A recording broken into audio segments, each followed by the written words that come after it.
¿Qué tal amigos? Bienvenidos a Rumbo a Qatar 2022. En el día de hoy les prometemos un programa muy completo. Vamos a hablar del VAR, el mecanismo que se ha incorporado al fútbol y que hoy en día tiene gran controversia. También vamos a hablar del informe que Sports Value produjo sobre las ligas emergentes del fútbol en el mundo. Esto es Rumbo a Qatar 2022. Estás viendo Rumbo a Qatar 2022 y en este segmento vamos a hablar del Video Assistant Referee, el VAR, el mecanismo que ha implementado la FIFA para el fútbol a nivel mundial y que comenzó muy bien, comenzó con un test en el 2017, tuvo un gran desempeño durante el Mundial del 2018, pero hoy en día, transcurridos 3 años después de su implementación, genera mucha controversia y para eso tenemos un invitado especialísimo en el día de hoy. Camilo, ¿cuándo fue la primera vez que nosotros vimos el uso del VAR? Buenas noches. Buenas noches, Javier, a ti y a todos los que hasta ahora se conectan con nosotros. Sí, la implementación del VAR se dio profesionalmente en diciembre de 2016, fue en las semifinales del Mundial de Clubes, un partido entre Atlético Nacional y Kashima Antlers. Se dio en un penalti a favor del conjunto japonés, el cual fue un poco cuestionado porque en el momento de que se pitó la falta, pasaron 2 minutos, o sea, la falta ocurrió y 2 minutos después de ocurrida llamaron al árbitro porque la pelota tampoco se había detenido. Esa fue la primera vez que se probó oficialmente. Antes de esto se habían hecho varios tests en partidos offline y en partidos online, principalmente de divisiones, segundas divisiones, de torneos amateur, para finalmente ya implementarlo oficialmente en el Mundial de Rusia en el año 2018. Y desde su presentación el VAR ha tenido un proceso, vamos a decirlo, de involución. Comenzó muy bien, 2018, y para hoy en día el VAR está lleno de muchos cuestionamientos. Por eso hemos invitado el día de hoy al exárbitro profesional argentino Jorge Ferro. Jorge sirvió como árbitro en la AFA por 20 años, fue 2 veces presidente de la Asociación de Árbitros durante 2 periodos de 3 años cada uno, por un total de 6 años. Impresionante carrera, Jorge. Bienvenido a Rumbo a Qatar. ¿Cómo estás? ¿Qué tal? Buenas tardes. Un gusto compartir estos momentos con ustedes. Jorge, ¿por qué el VAR inició bien, sin cuestionamientos, y hoy en día ha evolucionado a que tenga muchas críticas? Bueno, hay una muy buena razón por la que el VAR se presentó en su presentación oficial, digamos, en la más importante, fue en el Mundial de Rusia, y prácticamente después de lo que comentaba Camilo, pasaron esos 2 años donde los árbitros VAR y los asistentes VAR se entrenaron exclusivamente para su participación en el Mundial de Rusia. Fueron 2 años donde estuvieron codo a codo y observando cada detalle de lo que decía el protocolo, entrenando, practicando en distintos partidos también y todo para llevarlo a cabo en ese Mundial. Ese tiempo que le dedicaron logró que en el Mundial mismo el trabajo fuera excelente. Prácticamente no hubo errores, se cumplieron los protocolos, no se demoró como ha pasado después en ligas, en confederaciones y demás. Y creo que el motivo principal es ese, el entrenamiento, el tiempo que se le dedicó y especialmente a especialistas que se dedicaron a trabajar en el Mundial de Rusia. Eh, Jorge, ¿cuál fue la idea original para la implementación del VAR? ¿Qué buscaba contribuir el VAR que no existía en su momento? El VAR aparece como una herramienta que a mi criterio es muy buena en cuanto y en tanto se la utilice de acuerdo al protocolo que nos indican las reglas de juego. Así como en otros deportes donde se definían distintas situaciones con la tecnología, esto también en el deporte, digamos, uno de los más importantes de los que hay en el mundo, se empieza a utilizar esa tecnología para solucionar errores claros, obvios y manifiesto de los árbitros. Ese es el concepto fundamental y donde creo que una de las falencias está entender esa parte. El VAR aparece para poder corregir errores claros y obvios que se provocan en el arbitraje. Un gol donde la pelota pica en el arco 20 centímetros adentro, un offside de 2 metros. Bueno, soy muy grosero en lo que estoy diciendo, pero es como para poder corregir errores graves. No por ahí lo que está pasando, lo que se vio después, que se entra en mínimos detalles, que es lo que se desvirtúa el concepto fundamental del protocolo VAR. ¿Qué es lo que ha pasado con el tema? ¿Será la interpretación o qué es lo que está ocurriendo con el tema del VAR? ¿Por qué a veces cuando uno ve un partido de fútbol encuentra jugadas en las que uno definitivamente no coincide y pareciera que lo que uno ve no es lo que están viendo los árbitros del VAR? Realmente entiendo que tiene que ver con lo primero que comentábamos, que es la falta de especialistas. Esto se empezó a trabajar hace muy poco tiempo. Convengamos que el VAR es como un niño que nació en el Mundial de Rusia, si bien antes hubo unos test, y empezó a caminar con todas las dificultades de algo que recién arranca. Y tanto en las federaciones como en las confederaciones y demás, empezó a trabajarse un poco andando en el mismo camino donde corrían los partidos. Entonces, no se utilizaron esos tiempos de entrenamiento y esa especialización a los árbitros VAR y a los asistentes VAR para poder lograr el óptimo resultado que se había obtenido antes. Creo que ese es uno de los principales motivos y otros, no puedo dejar de decirlo, que se ha mal interpretado y se han estado utilizando en detalles donde son mínimos los errores o se va a buscar si la hormiga camina por el césped cuando en realidad lo que tenemos que buscar es un elefante. No sé si soy claro con el concepto. Completamente, y ahí viene mi siguiente pregunta. En tu experiencia de arbitraje durante 20 años, ¿es para ustedes el VAR el tipo de herramienta que les hacía falta? Entiendo que, por lo que dije antes también, el VAR es una herramienta, a mi criterio, muy buena en cuanto se la utilice como corresponde. Seguro que sí. A mí me ha pasado de dirigir partidos donde te puede generar una duda, a veces el mismo reclamo de los jugadores te hace dudar, cometí un error, no cometí un error, pero no tenía esa posibilidad. En la época nuestra ni siquiera había intercomunicadores, pero bueno, el partido se terminaba ahí. Yo creo que hoy es un elemento importante para tener en cuenta y para solucionar errores de los árbitros. Jorge, ¿cómo consideras tú que nosotros podríamos, digo nosotros, las personas que estamos dentro del mundo del fútbol o el fútbol en general, podría mejorar el uso de la herramienta VAR? Yo lo que entiendo es justamente con mucha práctica, con tener especialistas.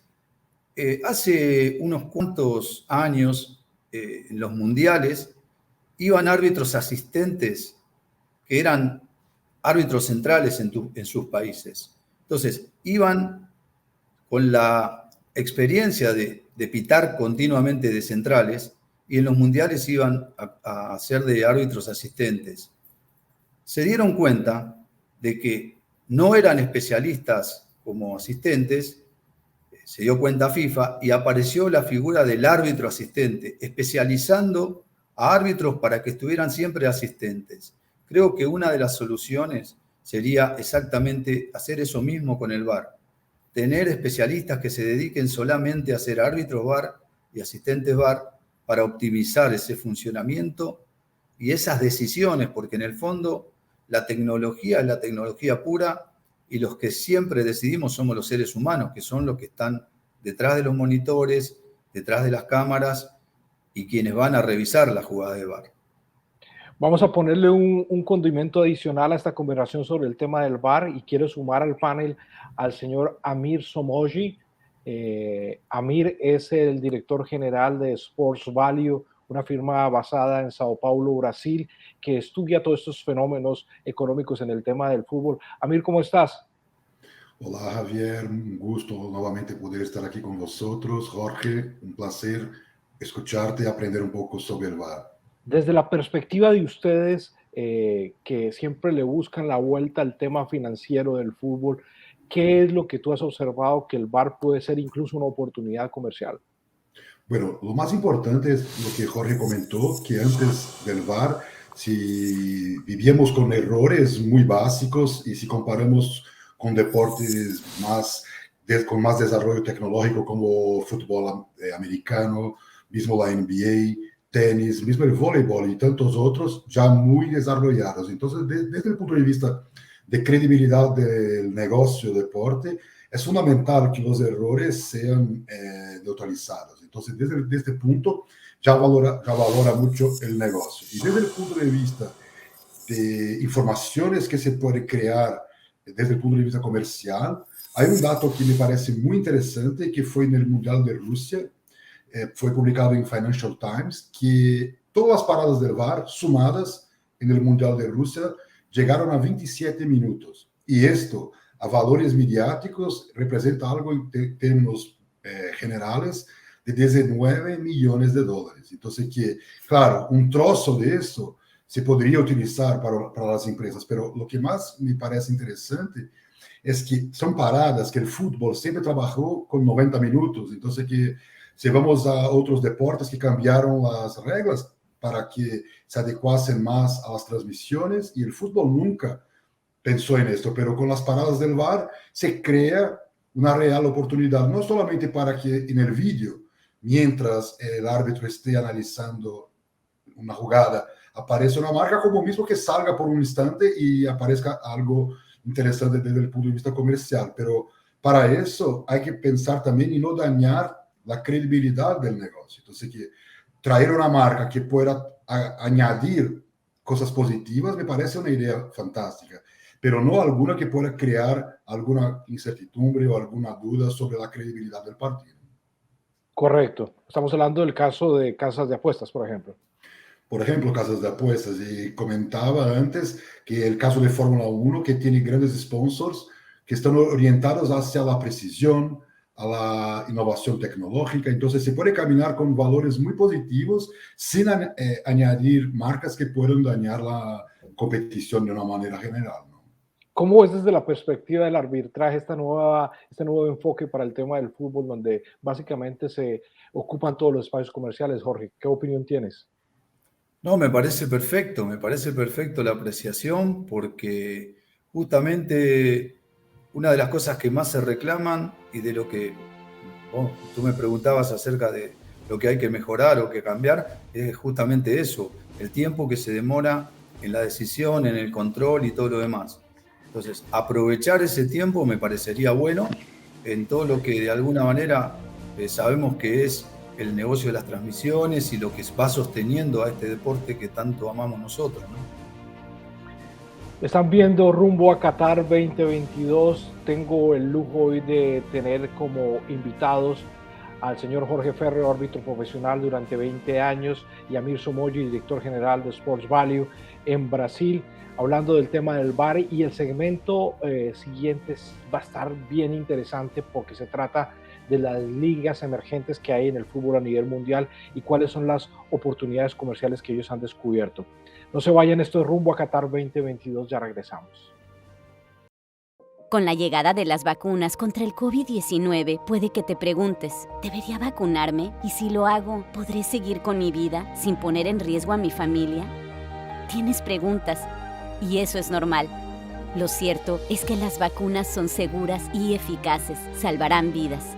Para la información más reciente sobre las vacunas, visita detidepende.org, porque volver a los momentos que extrañamos comienza por estar informado. De ti depende. Haciendo planes eres el mejor. ¿Recuerdas los 90 minutos mejores planificados de tu vida? ¿O aquel aniversario sorpresa para las bodas de oro de tus padres? Te llevaste oro en planificación.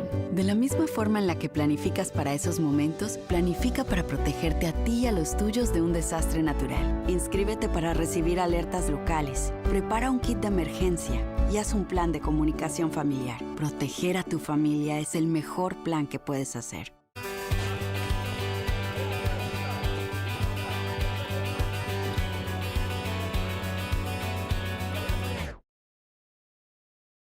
Volver a vivir esos momentos comienza con protegerlos contra el COVID-19 y sus peligrosas variantes nuevas. Obtén la información más reciente en detidepende.org o consulta con tu pediatra o proveedor de servicios médicos.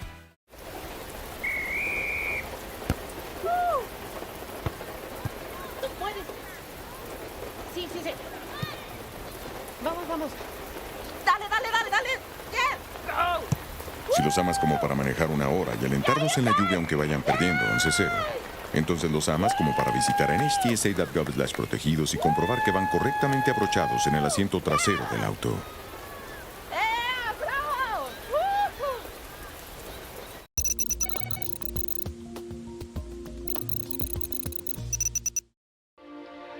Estás viendo Rumbo a Qatar 2022 en el día de hoy con la compañía del árbitro profesional Jorge Ferro, exárbitro profesional Jorge Ferro, y el director general de Sports Value, Amir Somogy, a quien quiero darle la bienvenida nuevamente porque Sports Value ha presentado un reciente informe sobre ligas emergentes en el mundo.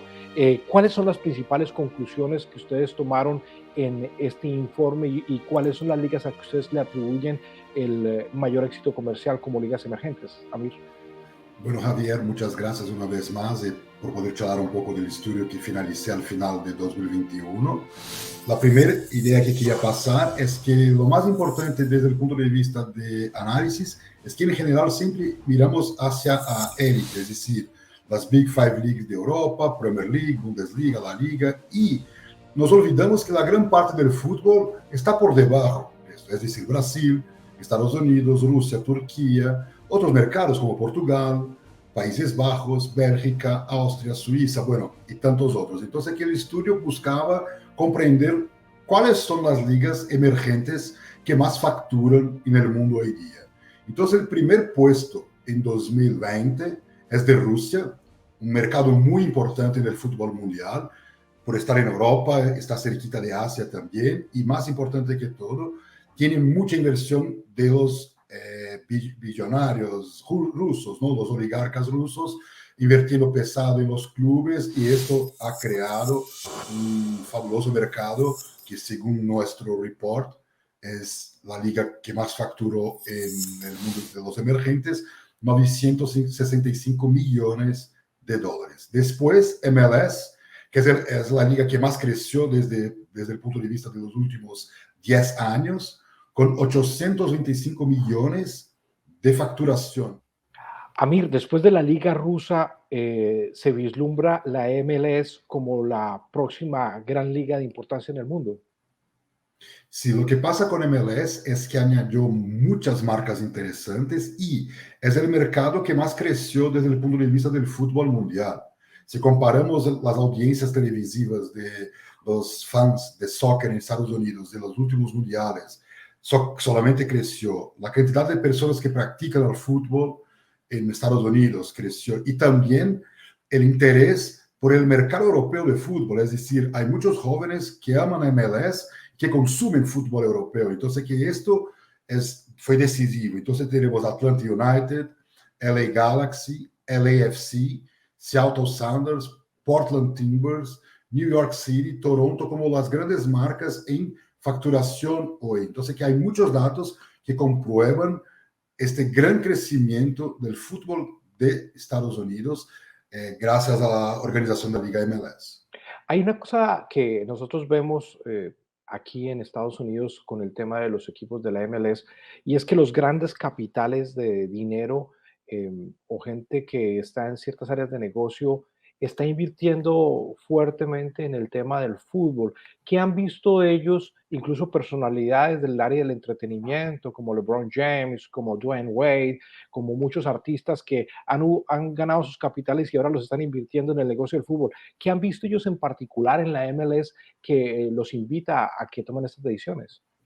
Bueno, hay muchas cuestiones. La primera cuestión es que es un mercado emergente todavía. Si vamos comparativamente a hablar de las grandes franquicias de NFL, de MLB, de NBA y comparamos con las franquicias de MLS, es un mercado prácticamente virgen, claro. Ya se desarrolló muchísimo.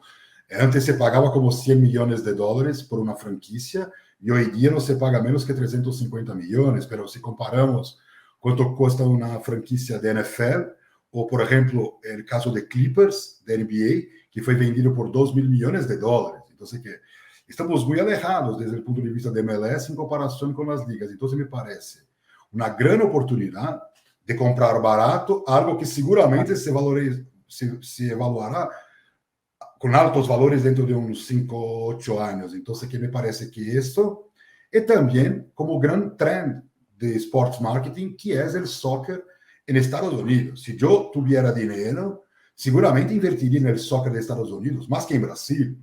Hay mucho más desarrollo comercial, hay mucho más interés global por el mercado. No nos olvidamos que los grandes jugadores de la selección de Estados Unidos hoy juegan en un Bundesliga, están jugando en Europa. Entonces, que esto todo, para finalizar, es el ejemplo claro que pocos mercados están tan preparados para el desarrollo del fútbol como Estados Unidos. Amir, desde la perspectiva de negocio, ¿qué es lo que ha hecho de manera incorrecta la liga a un punto en que se haya depreciado tanto su valor y su interés comercial? Bueno, la verdad es que la liga continúa muy importante en los mercados, pero perdió los dos grandes jugadores con más impacto mediático global. Entonces, que el caso de Cristiano se fue a la Juve primero, ¿no? Entonces, que se fue por cuenta de unos líos que tenía con la Hacienda española y el Madrid no pagaba cuanto el Cristiano imaginaba que merecería. Entonces, que fue una suma de factores que se perdió un jugador que el Madrid sufrió algunos años y ahora se recupera, pero está muy alejado del Madrid de Cristiano. Y Barça tuvo un otro problema un poco más complicado porque está con una deuda impagable, tiene pérdidas terribles y la liga le obligó prácticamente a vender, a traspasar a Messi, ¿no? Porque no tenía condiciones de pagar lo que sería la nómina de Messi y mantener los controles financieros que la liga exigía. Entonces, que la falta quizás en el caso del Barça y de Madrid de un gran inversor como el caso de Manchester City o PSG se disminuyó en comparación a estos clubes que llamamos de los New Rich del fútbol europeo, ¿no? Entonces perdieron un poco de espacio. El Madrid me parece una situación mucho más tranquila que el Barça. El Barça perdió medio billón de euros en una temporada. Entonces, que esto es una pasada, será muy complicado. Y esto también es culpa de la liga, que no creó mecanismos de control para que el Barça no perdiera tanto dinero, ¿no?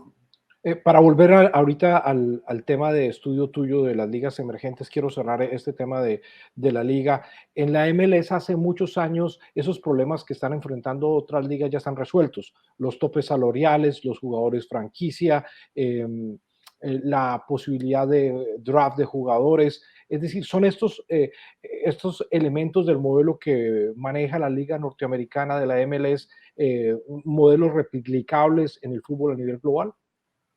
No tengo ninguna duda, porque al final todas las ligas de Estados Unidos están en un nivel de desarrollo organizativo y estructural mucho más arriba que cualquier liga, mismo la Premier League, que no tiene los mismos controles. Entonces, que creo que hay esta cuestión. Yo escuché, por ejemplo, que la Liga MX tiene, por ejemplo, ya un draft, que no es igual de Estados Unidos, es otro draft, pero le permite se permite que jugadores sean traspasados de forma más fácil para clubes con poca capacidad de invertir en canteras, por ejemplo. Entonces, aquí me parece una solución adaptada al mercado mexicano que ya viene de Estados Unidos. Entonces, me parece que Estados Unidos tiene que influenciar el mercado del fútbol mundial, porque el fútbol hoy, si tú vas al Manchester City, PSG, Chelsea, 3 ejemplos, no tienen ninguna viabilidad económico-financiera, no tienen, están rotos desde el punto de vista económico, pero claro, tienen los dueños muy ricos. En Estados Unidos, los equipos también tienen dueños muy ricos, pero no necesitan que pongan dinero, porque el mercado ya está haciendo la operación saludable del mercado del fútbol. Entonces, me parece que tú estás correcto. Era hora del mercado del fútbol empezar a estudiar cómo se desarrolló la industria del deporte profesional de Estados Unidos. Es Amir Somogy, él es el director general de Sports Value en Sao Paulo, Brasil, una persona que entiende mucho del negocio del fútbol. Muy interesante y apasionante el tema, pero nos falta muchísimo más. Vamos a hablar de la Liga Nórdica, de por qué la Liga Portuguesa ha evolucionado tanto, y esto va a ser después de la pausa. Estás viendo Rumbo a Qatar 2022.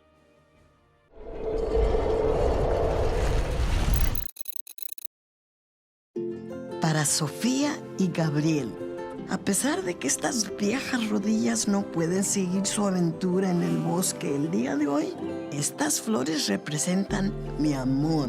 Estas puntadas de hilos nos unen, y donde quiera que vean una flor, un pájaro, un hermoso árbol, sepan que mi amor está con ustedes. Haz que el bosque sea parte de tu historia. En un parque cerca de ti, encuentra uno en descubrelbosque.org. Hola, soy Isabela Gómez ayudando a Smokey Bear porque él tiene mucho más que decir que solo... Solo tú puedes prevenir incendios forestales. Si estás afuera disfrutando de una barbacoa después de una larga caminata, asegúrate de no tirar tus brasas o cenizas calientes al suelo, porque podría provocar un incendio forestal. Toma en serio la prevención de incendios forestales y salvemos el mundo un día a la vez. Juntos con Smokey Bear podemos hacerlo. Ve a smokeybear.com para obtener más información. Cuando estaba en crianza temporal, nunca sabía cuándo me iba a tener que mudar, así que siempre tenía mi maleta lista. Y un día me adoptaron. Mis nuevos padres me abrieron sus corazones y su hogar. Ellos me cocinan mi desayuno favorito todas las mañanas. Mis padres me llevan a viajes que jamás pensé podría ir. Me dieron un hogar y una mejor excusa para usar esa maleta. Mis padres no son perfectos, pero son perfectos para mí. Considerando el número de desastres naturales que ocurren en los Estados Unidos, es probable que en la próxima década todas las regiones tengan que lidiar con alguna clase de emergencia. Entre la escuela, los deportes y la vida social, es probable que cuando suceda usted no esté con sus hijos. ¿Saben ellos qué hacer? Listo.gov/niños tiene información y herramientas educativas para facilitar esta conversación. Cuando llegue el momento, se sentirán preparados y no asustados. Así que hable con su familia hoy mismo. Me llamo Raquel Mendoza y esta es mi vida. Mis hijos están envueltos en muchas actividades. Eso requiere mucho estrés y correr para acá y para allá. A veces mi familia necesita un escape. Este lugar trae mucha paz y hay mucha calma, mucha naturaleza. Quiero regresar con mi familia más seguido. Encuentra el bosque más cercano en descubrelbosque.org. El bosque, más cerca de lo que crees.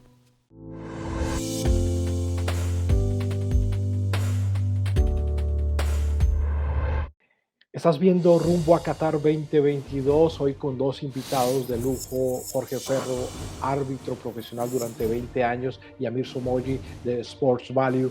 Quiero empezar con Jorge porque me interesa escuchar la perspectiva que tú tienes de dos cosas. Uno, de lo que hemos hablado, de las oportunidades de negocio que hay en el tema del fútbol, ¿cómo lo ves? Y dos, ¿qué observaste tú en la Liga Argentina después de 20 años dirigir en ella, que sean modelos que a mejorar, digamos, en esa búsqueda de hacer ligas mucho más competitivas? Especialmente lo que refiere a la Liga Argentina, ordenar un poquito la cantidad de participantes, no se han establecido parámetros lógicos y hasta han cambiado, según el gobierno de turno, la cantidad de equipos. No está muy claro el tema de los descensos. Esa es la parte que yo entiendo que hace que por ahí se haya perdido determinado interés especialmente lo que me marcabas y en lo que bien también maneja Amir. Así que yo creo que fundamentalmente perdió un poquito esa credibilidad en cuanto a la seriedad de la disputa de los distintos torneos y las distintas ligas. Le quiero preguntar en Bogotá, Colombia, a Camilo Rodríguez, ¿qué de lo que nosotros hemos hablado anteriormente con Amir Somoyi es aplicable para la Liga Colombiana? Bueno, yo creo que gran parte de lo que habla Samir, el hecho de los topes salariales, porque en Colombia, si bien no es una de las ligas con mayor poder económico a nivel Latinoamérica, a nivel Sudamérica, hay 2 o 3 equipos que tienen grandes inversores detrás: Atlético Nacional con el Grupo Ardila Lule, Junior de Barranquilla con todo el clan Char y sus supermercados, el tema político, que son equipos que realmente pagan sueldos muy por encima de lo que pueden pagar los demás equipos a nivel de Colombia. Y yo creo que un tope salarial podría darle un mejor nivel a la liga, podría hacer de la liga algo más parejo, que de todas formas siento que se balancea un poco con el sistema del torneo, que es un sistema en el que clasifican los 8 primeros, luego se enfrentan entre ellos. Siento que si el fútbol colombiano fuera como la mayoría de ligas a nivel mundial, como las ligas europeas, ligas en las que el que más hace puntos en el año es el campeón, seguramente Nacional y Junior serían los que siempre estarían ganando los títulos. Yo creo que el tema de los topes salariales, y no conocía muy bien el tema, es algo muy interesante que evita justamente esa burbuja de la que hablaba Mir, una burbuja que se nota mucho en países como España principalmente, donde las ligas se reparten entre 3 equipos. Gracias, Camilo. Amir, quiero retomar el informe que presentaste a través de tu firma Sports Value en relación con las ligas emergentes. En el caso de la propuesta de la Liga Nórdica, ¿de qué se trata? ¿Qué ha pasado con Portugal y qué ha pasado con Brasil? Bueno, vamos a empezar por Brasil, que es el mercado que conozco más. Brasil siempre fue el gran mercado fuera de Europa, es decir, mientras que Estados Unidos se desarrollaba como liga MLS, mismo otras ligas como Argentina, Rusia, Turquía, México, estaban muy por detrás de Brasil. Y Brasil perdió mucho dinero con la pandemia y también la cuestión cambial destrozó la posición de Brasil, que cayó para la 4ª posición. Está hoy por detrás de Rusia, MLS y Turquía. Es el gran gigante que se cayó. Entonces esa es la gran explicación. Para los nórdicos es muy interesante porque hablan mucho de Qatar, de Emiratos Árabes Unidos, Arabia Saudita, y todos olvidan que los nórdicos son en Europa los que tienen la mejor renta, el más grande potencial de consumo. Suecia, Dinamarca, Noruega, Finlandia, son mercados que son apasionados por el fútbol, pero que en separado sus ligas tienen poquísima representatividad. Por ejemplo, la liga danesa factura como $170 millones. Los noruegos, algo como $160 millones. Y Suecia, $119 millones. Pero si sumamos los 3 y añadimos, por ejemplo, Finlandia, ya facturan casi como Holanda, Países Bajos, por ejemplo. Entonces, que Holanda, que es mucho más desarrollada desde el punto de vista del fútbol, facturaría como los nórdicos. Entonces, que en nuestro estudio damos como gran trend que algunas ligas, y mismo Holanda, si se junta con Bélgica, se crea una liga mucho más desarrollada desde el punto de vista económico. Entonces, que aunque tengas un poco de cuestiones culturales, de dificultades de idiomática, pero para el negocio sería muy interesante que estas ligas trabajasen de una forma más desarrollada.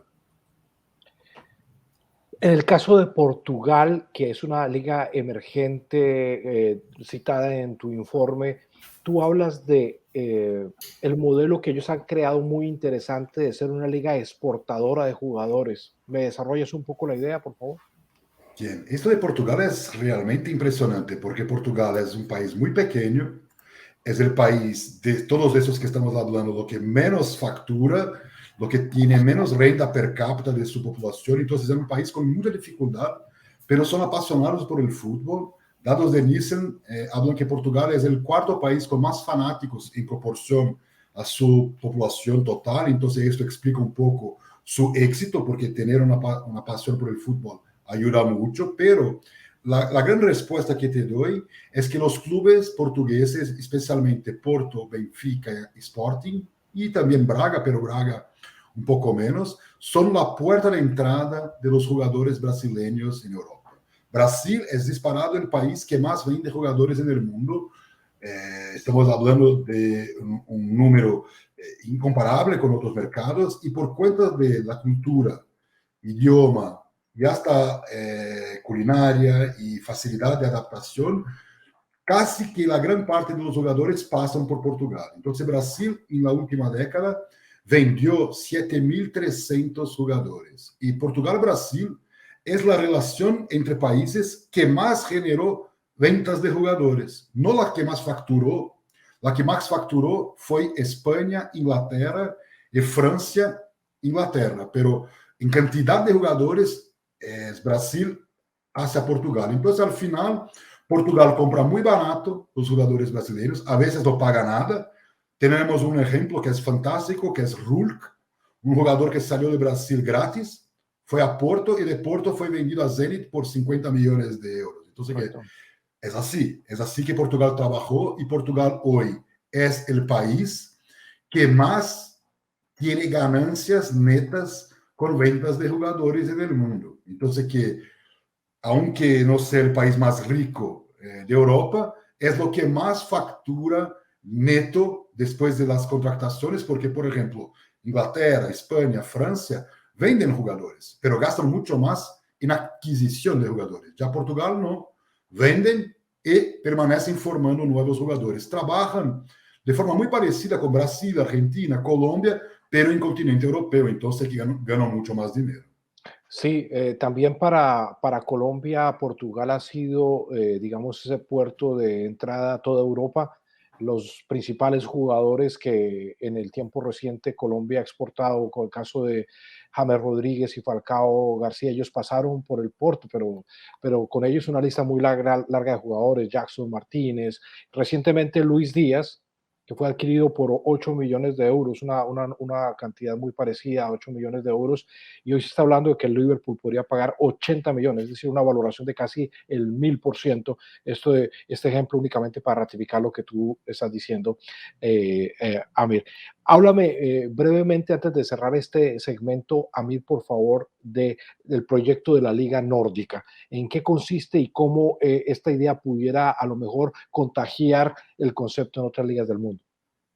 Lo que veo es que el mercado individualizado del fútbol, por ejemplo, yo veo Uruguay, por ejemplo. Uruguay es un mercado fantástico, pero está muy alejado desde el punto de vista de facturación de otros mercados como Chile o Colombia. Entonces, si se une a otro mercado que tenga alguna cultura, alguna similaridad de la población, de su historia, que es el caso de los nórdicos. Por ejemplo, Dinamarca, Suecia, por una puente se llega a otro país. Entonces, hablan un idioma muy cercano, se comprenden, son fanáticos por el fútbol.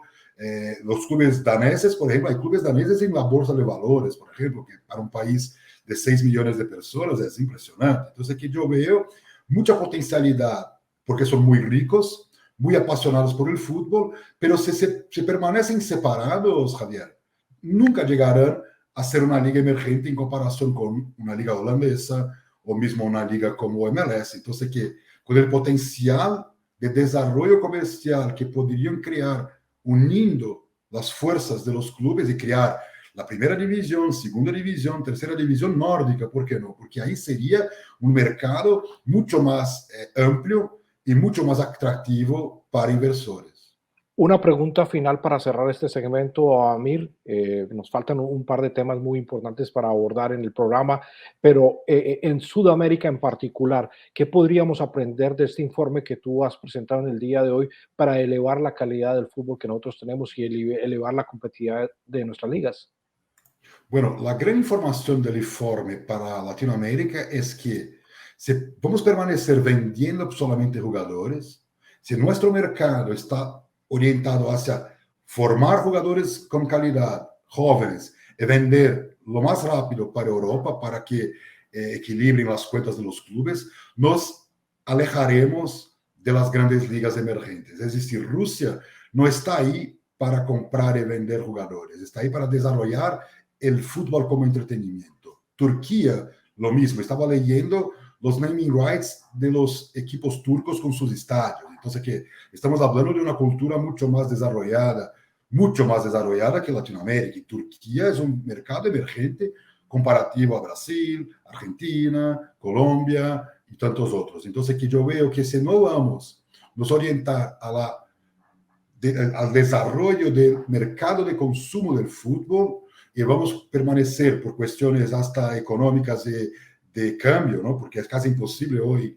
luchar contra el euro o la libra, pero si no creamos la capacidad de retener, que sea uno, no estoy hablando que los clubes van a mantener equipos completos como vemos en Estados Unidos o en Europa de grandes craques, pero si conseguimos que cada equipo mantenga un gran jugador, un gran ídolo que pueda vender camisetas, internacionalizar el mercado, desarrollar los contactos televisivos, atraer nuevas inversiones de sponsors. Entonces, que al final el ídolo es el gran combustible para que se genere ingresos. Entonces, si vamos a permanecer vendiendo el jugador y no el espectáculo, difícilmente nos compararemos a los gigantes del fútbol mundial y, ¿por qué no?, MLS, que trabaja directamente con este concepto, ¿no?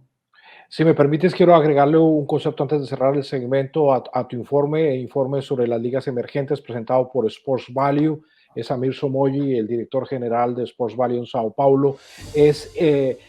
También es muy importante para esta región del continente talento capacitado, gerentes especializados en el área del deporte, porque son ellos quienes otorgan la visión y quienes encuentran esas oportunidades. Necesitamos más firmas como Sports Value y necesitamos más gente talentosa desarrollando el negocio del fútbol en nuestra región.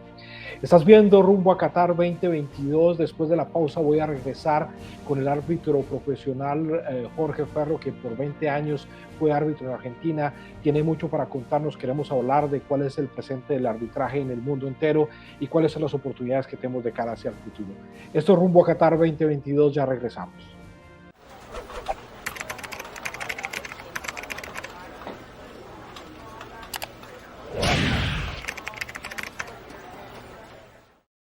Las vacunas contra el COVID-19 pueden ser nuestra oportunidad de regresar a nuestros planes, nuestros seres queridos, nuestras vidas. Está bien si tienes preguntas como ¿hay peligro de contraer COVID-19 si me vacuno? No es posible contagiarse de COVID-19 mediante la vacuna. Para obtener la información más reciente, visita detidepende.org. Mario fue pintor más de 30 años. Cuando Mario me dijo que tenía problemas en el trabajo, que se le estaban olvidando las cosas, fue difícil. Yo le diría a la gente que le diga a su familia lo que está pasando con él. Y quiero que me apoyen, que me entiendan y que me quieran.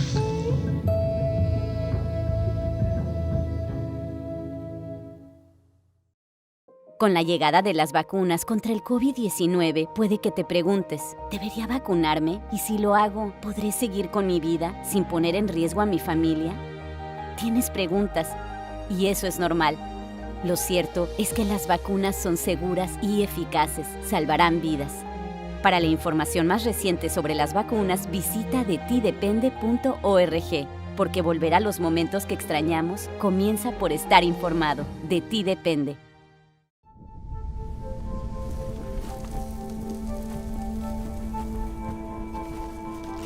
Eva Marie fumó 12,000 paquetes de cigarrillos durante 15 años. Ella lo dejó y ahora existe una nueva prueba de detección del cáncer de pulmón que podría salvarle la vida. Dejaste de fumar, ahora empieza a detectar. No importa cuánto hayas fumado, la detección temprana podría salvarte. Habla con tu doctor o visita salvatupulmón.org para evaluar tu nivel de riesgo. Estaría tu familia de un incendio forestal, llamar a tu puerta, o una inundación, o un temblor. No puedes desaparecer un desastre natural. Por eso es importante ir ahora a listo.gov. tiene las herramientas y consejos que necesitas para hacer un plan de emergencia con tu familia. Así que si el desastre llama, Vamos. estarás listo para proteger a tu familia. Ah, es solo la pizza. Haz un plan hoy.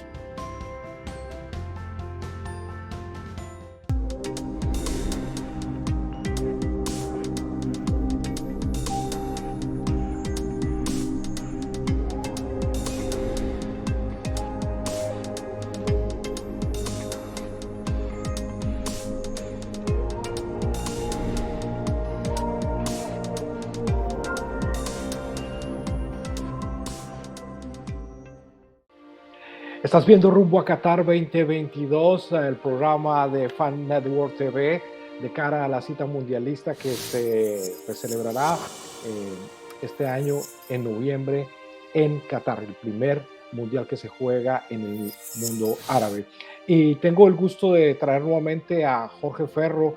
Jorge, árbitro profesional, 20 años en Argentina. ¿Cuál es el presente del arbitraje en el mundo entero? ¿Cómo ha cambiado? ¿Qué oportunidad hay de cara al futuro en el arbitraje? Muy bien, el arbitraje yo creo que sigue en ese camino de proceso de adaptación continua. Lo que pasa es que también cambió muchísimo la dinámica con la que se juega. Se utiliza mucho la tecnología, no solamente por lo que hablábamos recién en el VAR, sino para entrenar, para moverse, para optimizar el juego a nivel técnico, físico, táctico.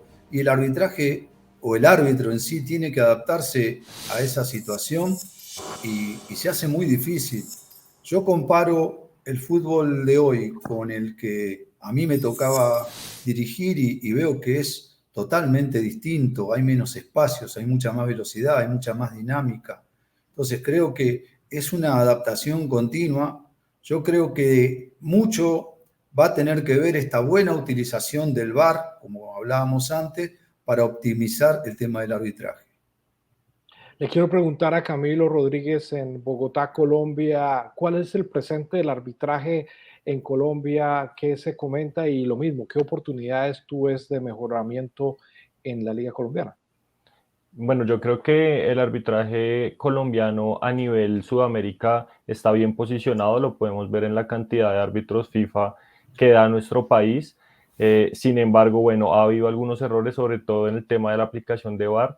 Yo creo que se tiene que, como lo mencionaba Jorge, especializar, se tiene que preparar mejor a los árbitros que están a cargo de operar esto, porque finalmente, más allá de la tecnología, quien termina por tomar la decisión final es un ser humano que puede cometer errores y necesita esa formación. Yo creo que hay que hacer también una inversión en tecnología para que en Colombia no haya solo 2 o 3 partidos por fecha con VAR, sino que cada vez sean más los partidos que tengan VAR y no solo los árbitros FIFA tengan la oportunidad de operarlos.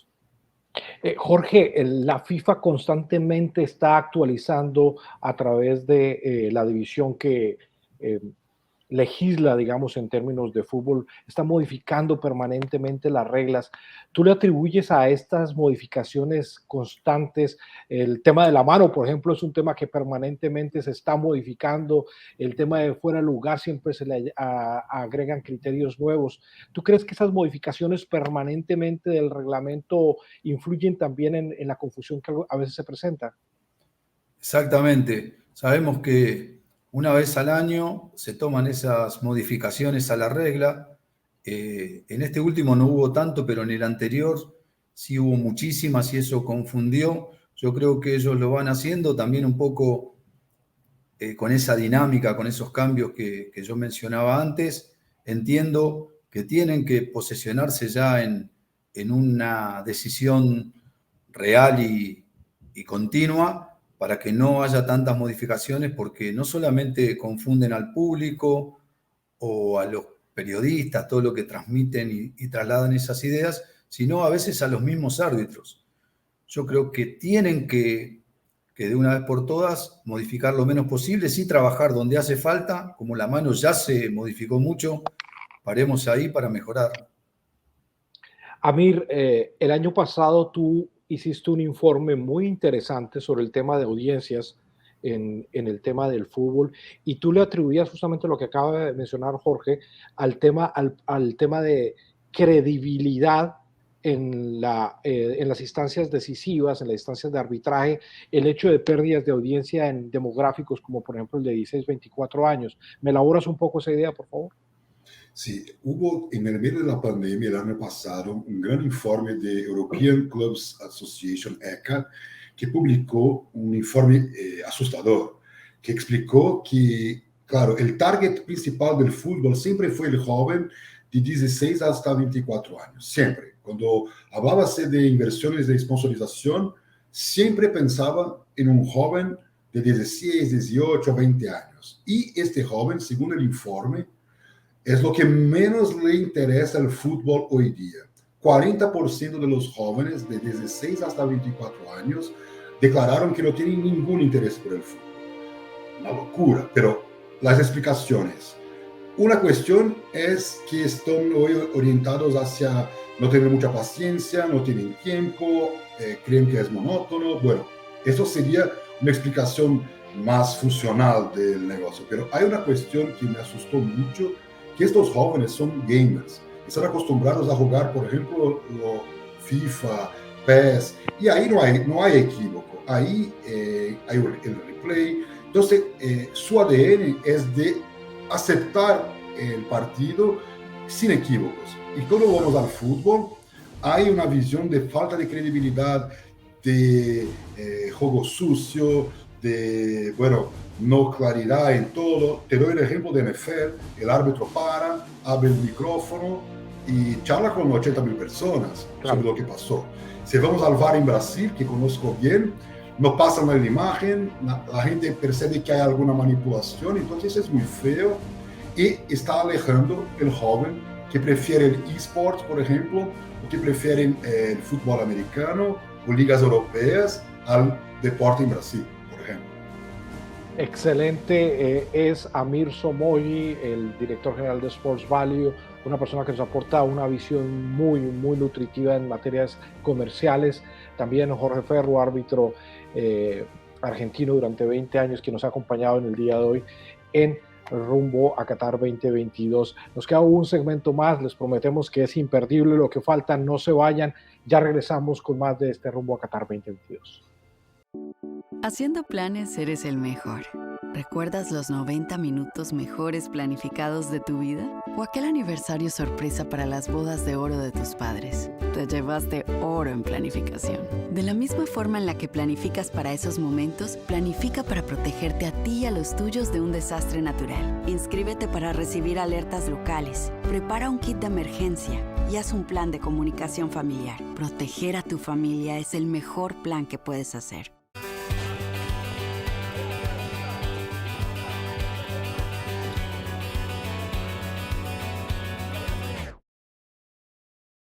Volver a vivir esos momentos comienza con protegerlos contra el COVID-19 y sus peligrosas variantes nuevas.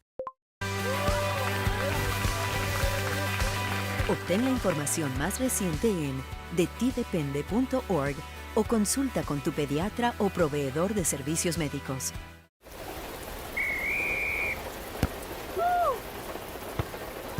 ¿Tú puedes? Sí. Vamos. Dale. Yes. Si los amas como para manejar una hora y alentarnos en la lluvia aunque vayan perdiendo 11-0, entonces los amas como para visitar en htsa.gov/protegidos y comprobar que van correctamente abrochados en el asiento trasero del auto.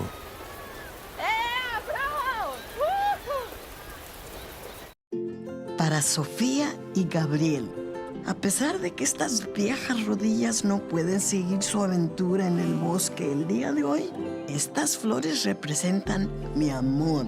Estas puntadas de hilos nos unen y donde quiera que vean una flor, un pájaro, un hermoso árbol, sepan que mi amor está con ustedes. Haz que el bosque sea parte de tu historia. En un parque cerca de ti, encuentra uno en descubrelbosque.org. Hola, soy Isabela Gómez ayudando a Smokey Bear porque él tiene mucho más que decir que solo... Solo tú puedes prevenir incendios forestales. Si estás afuera disfrutando de una barbacoa después de una larga caminata, asegúrate de no tirar tus brasas o cenizas calientes al suelo porque podría provocar un incendio forestal. toma en serio la prevención de incendios forestales y salvemos el mundo un día a la vez. Juntos con Smokey Bear podemos hacerlo. Ve a smokeybear.com para obtener más información.